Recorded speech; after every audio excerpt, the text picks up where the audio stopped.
This is one of my native plum trees. It leafed out just gorgeous this year, and as you can see, it's gotten a little too close to our power lines. We need to trim that out some because next year it'll be just too tall. And we already have some dead in here that needs cutting out. And we have these stupid worms. I hate these things. They do a number and cause issues with my trees every year. But I absolutely love this tree. You can see that right here we have one of our plums, and you can see right here the damage those worms have done. But here is one of our plums, and some of them will actually ripen early, like this one here. Oh, can y'all see that? That little red one right there. And then we have quite a few up in the tree. But then some of them, like this one right here, will actually get to be about that size. And they are so sweet. They're just as good as the plums you get in the store. Let's see, a few more right there. A few more right here. Right here. I actually have a deal with somebody in town who uses these to make jelly and such, and told her I would get her some of my plums this year. I did have quite a few trees that would give me some of the smaller ones like this, and they would ripen pretty well. The neat thing about these is you can actually, when you get a pretty good harvest of these starting to ripe, like that one's green, but kind of like that other one that was turning red, when you have quite a few starting to turn red, you can go ahead and pull them and set them on a tray next to each other, and they will continue to ripen almost overnight. That's interesting. It's starting to ripen one side, but not the other, but that's really too small. The seed inside is about that size. But they're really interesting. I like them a lot bigger than this. They're a little more tart when they're this size, this little size, when they ripen. The tree has taken some damage this last year. It kind of split off. And you can see that the wind has actually knocked off quite a few of these. My chickens like to come over here and peck at the fruit on the ground. But when they start to turn red, something like that, that you would just barely see, will actually show up quite a bit. I do love these little plums. Unfortunately, we've got some Virginia creeper up here creeping, and that's going to do some damage, and it's going to probably reach out to my power lines, and that's not good. Not good at all. So this tree is probably going to get cut off quite a bit right there at the top. Probably right in this section. I'm wondering, I don't think it would kill it because we've already got some limbs that are just dead in that section. I wouldn't mind topping it here, about right there, and then just keeping this growth here because I can reach this stuff. I have to get a ladder to reach that stuff up there, but I would be okay with that. Maybe a little easier to take care of. That is about the color that they tend to get once they've gotten big enough. I'm looking to see how far away, how long it is before we actually get some decent ones. And I see a bird nest up there in the top. Maybe we'll have to wait a little bit before we cut it. But that shows you a little bit more about how ripe they can actually get.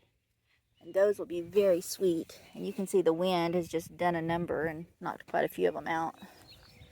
Which is frustrating because we've had a lot of rain and a lot of wind. But I'd like to keep this around 7 feet tall.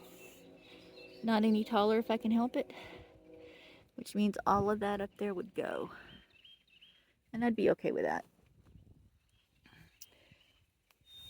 In Oklahoma, these are kind of have a love-hate relationship with these things because they do put out leaves, but where the leaves come out will be a thorn first.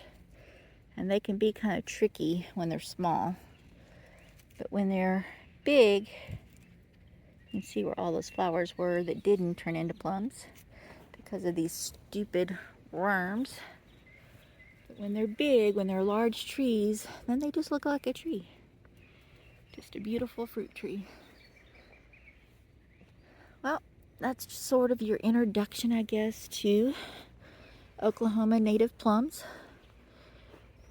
The blossoms, when they blossom, smell amazing. I think I have a picture of this tree when it was blooming out somewhere.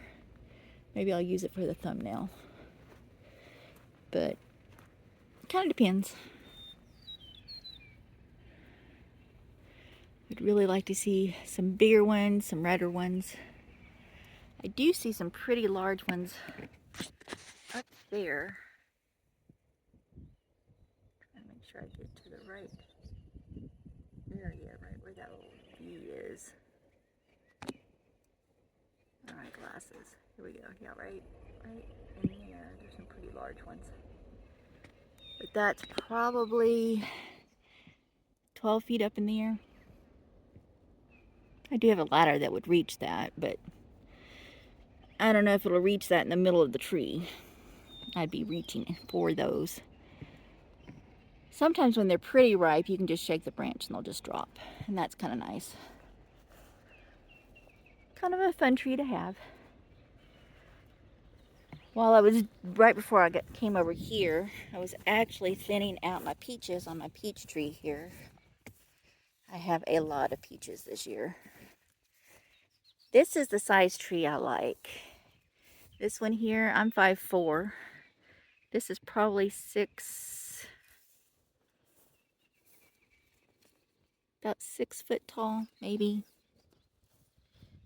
And I really would prefer it not get any taller than that. I like this formation low to the ground because it's easy for me to come in here and deal with. And typically what you do is you take about every third peach, especially if they're in tight clumps, kind of like these are here. And you take about every third one and you pull it off the tree. Especially if they're tiny. Some of them were really tiny. I'm trying to see if I left any of the small ones so you could see what I'm talking about. I'm sure I've got some down here on the ground that I dropped. There are some that are just, you know, they're like the tip of my pinky sized. And those, I go ahead and just drop on the ground. Either something will eat it or it will just disintegrate. But the peaches aren't, their seed at this point and this size is not going to make a peach tree.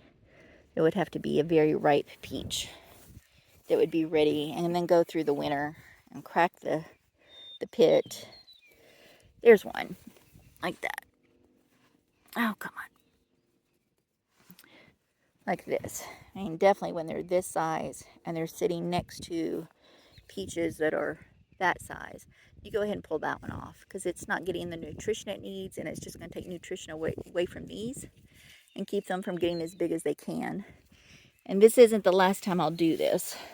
I took quite a few in this area already, but next week I'll come back through and take a look again, and I'll look at 3, and I'll take the smallest one, and that will allow for these peaches, some of these bigger ones, to get really big.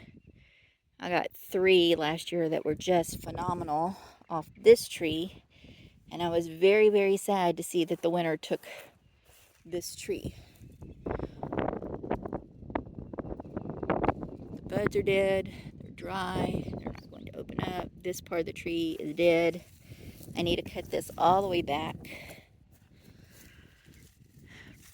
top it right before these, and then figure out what can stay and what can go here. But this had 3 just ginormous sweet peaches last year that were just amazing. So I was sad to see this. Absolutely. But I'm hopeful for these. We'll see how these do. And if they don't do well, if they're not good, if they're not as good as I'd like them to be, then, you know, I can cut this down easy enough and plant new trees. I would probably not plant them here. This is not the ideal place for peaches to be planted. We get strong winds from across the yard that way that blow this way. And at one point in time last year, the only reason I got 3 off of this one, I actually got no peaches off of this one, is because the winds just took every blossom off of this. So this year, it blossomed and put the peaches out for the winds, and hopefully all this rain we've gotten will help. I would definitely prefer these be in the back instead of the front. But that's okay. I didn't plant them, but I can definitely make them work for where they're at. There's a lot of work that needs to be done on this property. This is the RV cover that I am selling. And as soon as our ground dries up a little bit, the people who are buying it will come get it. I've got to clean this up. Unfortunately, I cannot mow in here because, well, I had somebody who was supposed to be cleaning this up, and he sort of took off and left things like this, and very frustrating. And I don't have a tractor to clean this up on my own. I can mow halfway in there, but this I'll have to do with a weed eater, and that's a little dangerous because you just don't know about snakes, but it's all right. I'll get it done. But this is about 30 feet long, 15-ish feet wide, about 15 to 18 feet tall, 15 in the front, a little bit taller in the back, just because our property sloped. It's huge, and I keep trying to have people talk me down on the price, and absolutely I'm not coming off the price. If anything, I should be selling it for about twice as much, because look at this. This is not that aluminum stuff you see on the side of the road. This is, 3-inch square steel. But we need a new AC unit. Ours quit.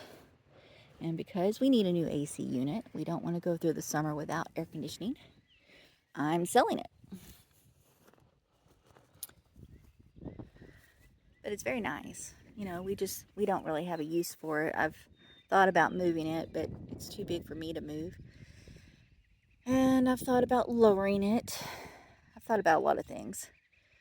But I guess my procrastination's helping, because if I didn't have this, I'm not sure what we would be doing for our AC. But it's giant. When we moved here, or the people who lived here before us actually had an RV in here. And then there's been a few times that we've actually gotten stuck back here behind it, because this is where our septic drains to back here. And this is why I haven't let anyone come onto the property yet to come pick it up. Because look at this. This is where we got stuck last year. Right here.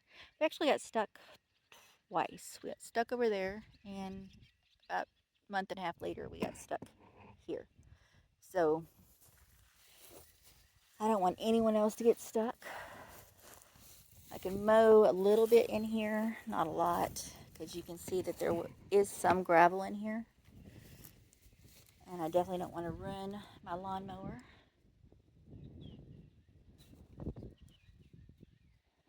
But, hopefully we can maybe move some of that stone up there, and they'll be able to actually back into here and take it apart while they're under the shade, because it's actually quite comfortable under here. We do have electric that comes to this. It's in this PVC.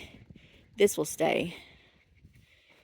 But this all is going to go. I thought about even selling it, in halves, but And that probably would not have necessarily been a bad idea. But the trim would only be on half of it, and I thought, nah, we'll just sell the whole thing. That way we only have one group on our property taking it down and getting rid of it, and that'll be better. Better for us.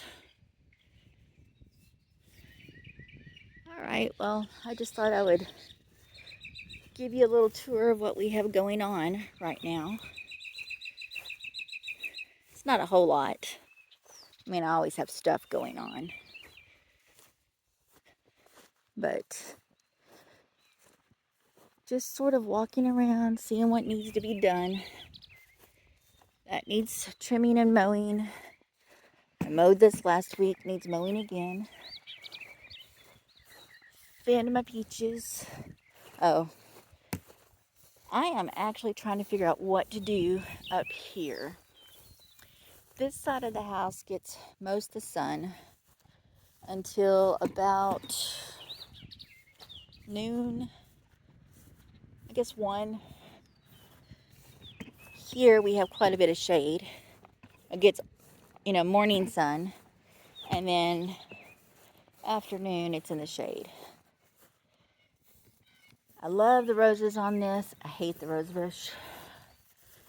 And I've been trying to figure out what to do here. I do not like the way this was set up at all. I need to clear out this gravel that is around our house. Firstly, we need to put gutters on. That's second. And then I want to make a path that steps off of the porch out into this area, and then I actually want to extend these beds and curve them so that when we're mowing, sorry, don't mean to make anyone sick, but when we're mowing this area, it's a very gradual kind of mow situation, because right now you have to get as close as you can, as close to the concrete as you can, and then right here you can't really mow there because of this angle here. Same thing there. There's just no good way unless you do it all with a weed eater, and I hate that. I would rather have no weeds, no grass, just beautiful plants, downspouts, to control the water. And then maybe azaleas over here because they would be protected from the late heat of the afternoon. I don't know. Haven't quite figured that out. This wire needs to get pulled. It's not connected to anything. We don't need it. It looks tacky. That rose bush, not really a climber. It's just out of hand. And the thorns on it are... Y'all see these? I mean, that's no fun. That's not fun to deal with at all. The roses are gorgeous. I mean, don't get me wrong. Absolutely beautiful. But because I hate the thorn so much, I mean, look at this. Look how bad that is. I don't really tend to it the way I should. And it just looks awful by the end of the year.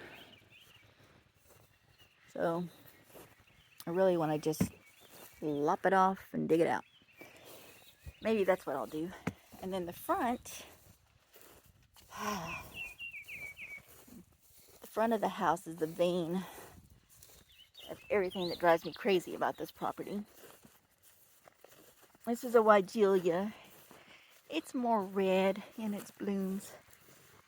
It's very pretty, but there's no symmetry. I like symmetry, so I don't know if there was one here and it died. Looks like there could have been something here at one point in time. Maybe. But here's a problem I don't like. It has 3, it's like what do they call it, bird's foot. I would much prefer 4 of the poles instead of 3. Mainly because you can balance a little bit better and make a walkway through to the middle. But they have the walkway here, and because of Oklahoma's sandy soil, these stepping stones just get buried under the sand and look terrible. You can see there's nothing over here. I do not like these crepe myrtles here. I'm not big on this mimosa tree here. There's another kind of tree that got started by some bird there.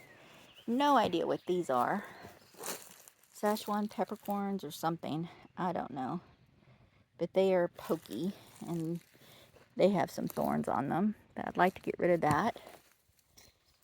This thing right here, I'd like to get rid of that. There was a little knockout kind of rose bush here that was lovely. It died. And then here, we've got a volunteer crepe myrtle, probably off of this mother here. I need to get rid of. I dug a crepe myrtle out of here last year. It came back right there. And it has a friend right there. And right there. You can see I'm not big on crepe myrtles. And getting in here to actually do anything with this stuff is so hard. I do have some lilies coming up like those. This horsetail stuff, don't like it. Gotta get rid of that. And then I got a weed. And I would really like, you can see here, I've got one of these, I call these trash trees. I'm not sure exactly what kind of leaf that is, but it's growing up in the middle of the crepe myrtle. Then you have this crepe myrtle and that one. And I don't mind the mimosa there so much. I just wish it was further away from the house. But I really do not like these crepe myrtles here. I want something that looks nice and easy to manage, and the way it's set up, it is not easy to manage. They put this pole here, which has a floodlight, which I don't love, but it automatically comes on because it's solar. But I'd like the pole to go away, and then somehow figure out a way to make this look inviting. I have flowers that I like. Clearly I love irises, and I have a lot of them, so I would like a big iris bed here of some sort. They need the sun, and these are getting sun. I actually pulled 250 out of this little area here last year, and then I put back about 10, I think. But I need to clear this out. None of these are blooming. I think these are the Indian chief ones. I cut down this crepe myrtle this year. I actually, believe it or not, have weeded this already once, but because I've had so many other things going on, I've neglected it, and here we are again, needs doing again. We kind of like to cut this one down. I want something that covers this window so that it helps block the heat. But at the same time, I would prefer it be something like hydrangeas. Something with a little more character, a little more color. I do have some hydrangeas here. I've never once seen this bloom. We've been here 3 years. I moved it from this corner, which was a terrible place for it to be planted. It was actually in that spot right there. So I moved it this year over here just so it could get some sun. Accidentally broke off a piece, so I planted it back there. Y'all are just going to have to excuse the messes I've got going on. I've got so many things in progress. But, you know, it's growing, which I appreciate. I mean, it's making an effort. But it's going to get blocked off again by this crepe myrtle that I do not love these. I don't mind them as trees like this. I actually like them in the vase kind of a situation. I like these. I like the color of those. I do not like where they are at all. This one, the only reason that I have not gotten rid of this is it is an offspring of this, and I really want to get rid of this. It's had some kind of disease in the past, and it just looks terrible. There's no making that look better. And this one, it's a candy cane or something like that. There's 3 varieties like it, and I'm not sure which one I have, but it's sort of a pink and white flower. It's just beautiful. But I believe one of these is a Muskogee, and then That's the white, the lavender, the pink and white. And then these are berry and plum colors. And I would like to get rid of all 4 of them, 5 of them. Forgot about that. This is an offspring of this one here. And then I have 2 offsprings of this one here. They're quite invasive, the older ones, the older varieties. That's one there. This is one here. And I would like to get rid of those. There's a baby one there. I would like to get rid of these. I have a blueberry bush there and a blueberry bush here. You can see some more offsprings. Here, look, another one there, another one there, another one there, another one there. So yes, I would like to get rid of the offsprings and just leave the parents. But this drives me nuts. I am not a person who likes their yard to look like this. And it was actually sectioned off with all of these stones, and you're probably like, well, why don't you just put the stones back? Because you can't mow. You just cannot get in there and mow, and you cannot get in here and deal with the weeds without poison. I haven't figured it out yet. So I would love some suggestions there. I need to get my hummingbird feeders cleaned and situated. They're hanging around. Had one chirping at me yesterday. But like I said, I have a lot going on. A lot to clean up. A lot to mow. A lot to take care of. This is one of my favorite irises I have this year. Did you know that there are wet irises that actually like ponds? This is one of them. This is considered a Louisiana iris. It is, oh, let me see. What is your name? Do I have it on here? Destination Unknown. If you're familiar with the Iris Wiki page, check that one out. It is quite amazing. I think it gets up to 57 inches tall. And it has put on quite a few offspring. 1, 2, 3, 4, 5, 6, I believe. I came home with 1. So that's kind of nice to see. They like their feet wet, but they don't want to drown, so they're kind of temperamental. And unfortunately, this one got a little bit frozen at the tips of this leaf during our last little cold snap. But I want a special place to put this.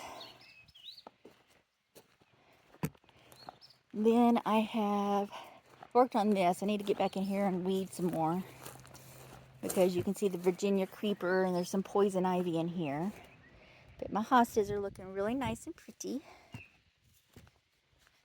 Pretty. I got quite a few saplings in here that need to be gotten out, and something needs to be dusted around here because something's eating that. Probably roly-polies. But do like this bed. Love this tree, but it needs trimming. It gets so heavy when the acorns come on that I need to take off this limb for sure, this limb here, possibly, yeah, that one too. 1, 2, 3, 4, at least those 4 big limbs. And then the ones above those, like this one, I need to come in and trim those up as well. And then this crazy thing needs trimming. I'll have to hire somebody to do that when I've got the money to do it. Because this arm of the lollipop, you can see it's the size of a tree all on its own. And it's growing in a strange angle. And I'd like this to come off. Although there's part of me that would love to put a swing on there. I just don't think it's sturdy enough to do it.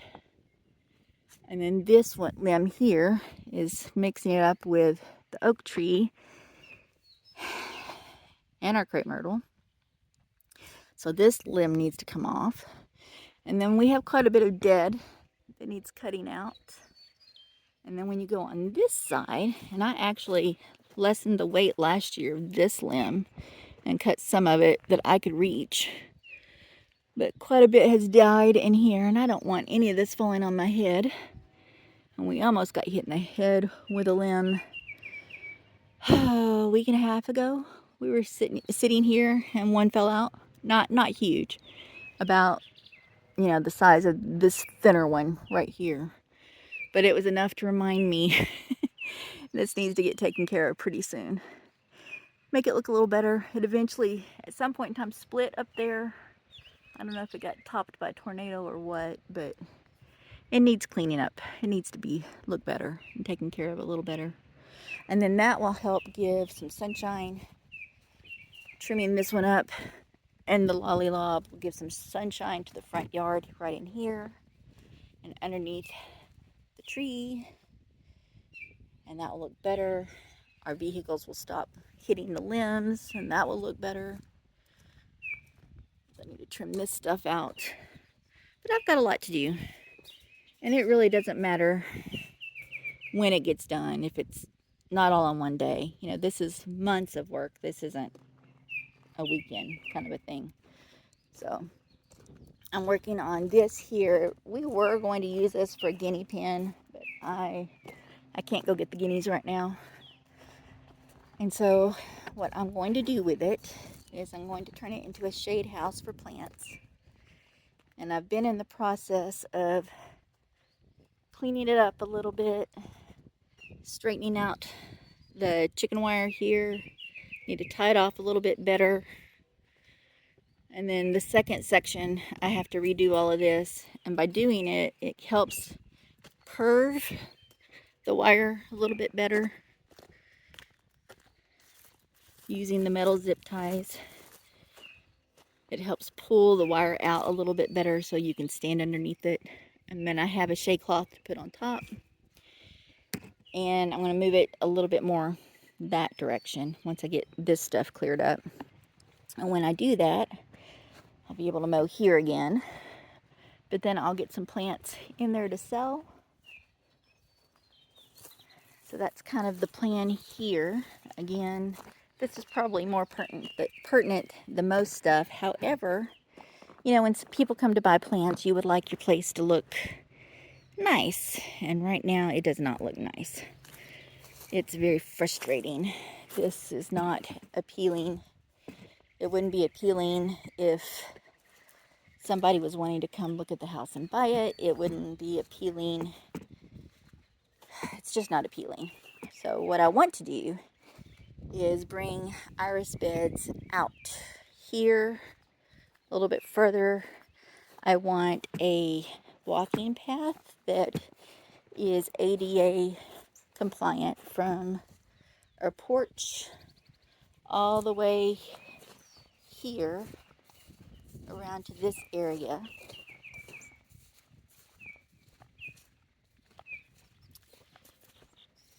Right through here. That way, if my daughter needs out of the house, that would be an easier transition for her. I can move this forward that way, and then we would be able to take her wheelchair this direction to get into a vehicle. But that's kind of the plan there.